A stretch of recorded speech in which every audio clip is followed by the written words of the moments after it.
Your faith is your fortune, by Neville Goddard, Chapter 7. Thy will be done. Not my will, but thine, be done. This resignation is not one of blind realization that I can of myself do nothing, the Father within me, he doeth the work. When man wills, he attempts to make something which does not now exist appear in time and space. Too often we are not aware of that which we are really doing.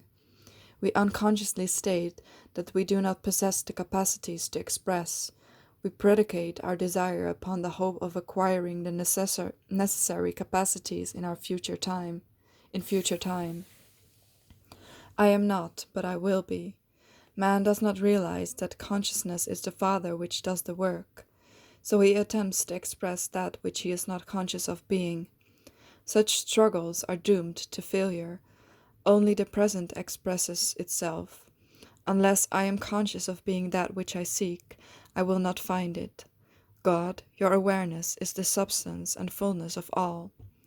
God's will is the recognition of that which is, not of that which will be.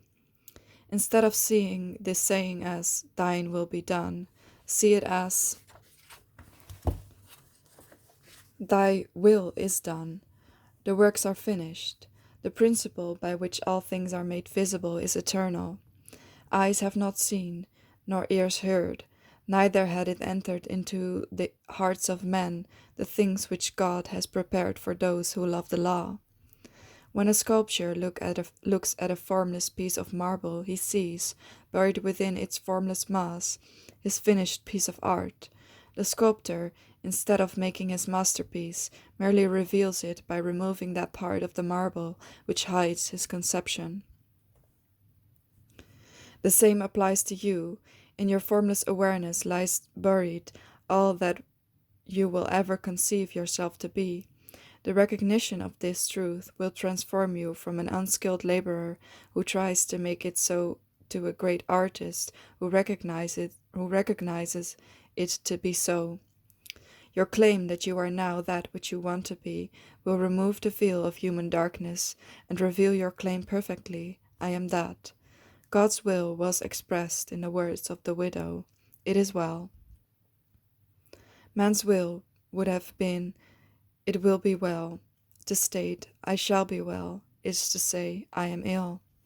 God, the eternal now, is not mocked by words or vain repetition. God continually personifies that which is.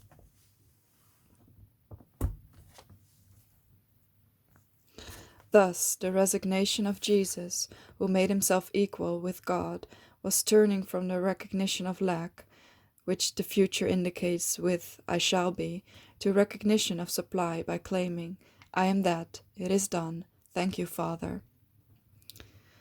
Now you will see the wisdom in the words of the prophet when he states, let the weak say, I am strong. Man, in his blindness, will not heed the prophet's advice. He continues to claim himself to be weak, poor, wretched, and all the other undesirable expressions from which he is trying to free himself by ignorantly claiming that he will be free from these characteristics in the expectancy of the future.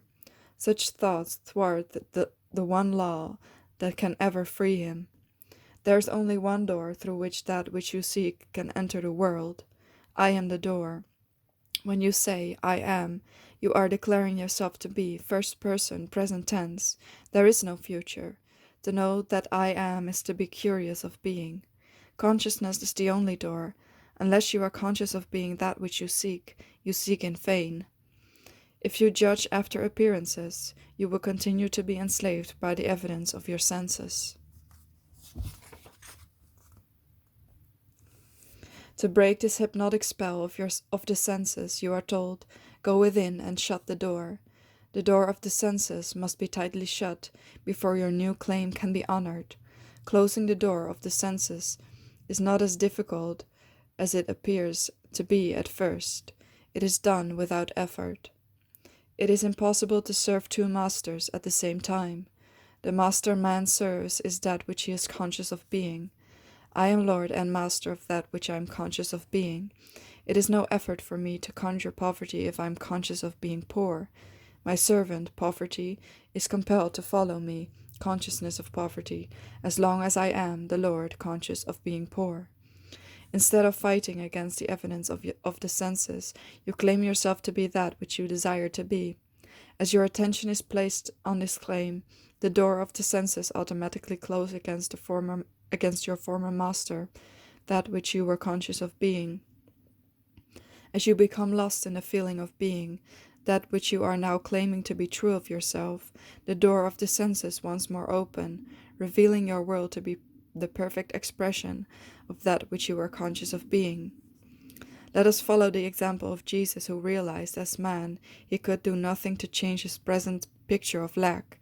He closed the door of his senses against his problem and went to his Father, the one to whom all things are possible. Having denied the evidence of his senses, he claimed himself to be all that, a moment before, his senses told him he was not. Knowing that consciousness expresses itself is its likeness on earth, he remained in the claimed consciousness until the doors, his senses, opened and confirmed the rulership of the Lord. Remember, I am his Lord of all. Never again use the will of man which claims, I will be, but as resigned as Jesus and claim, I am that.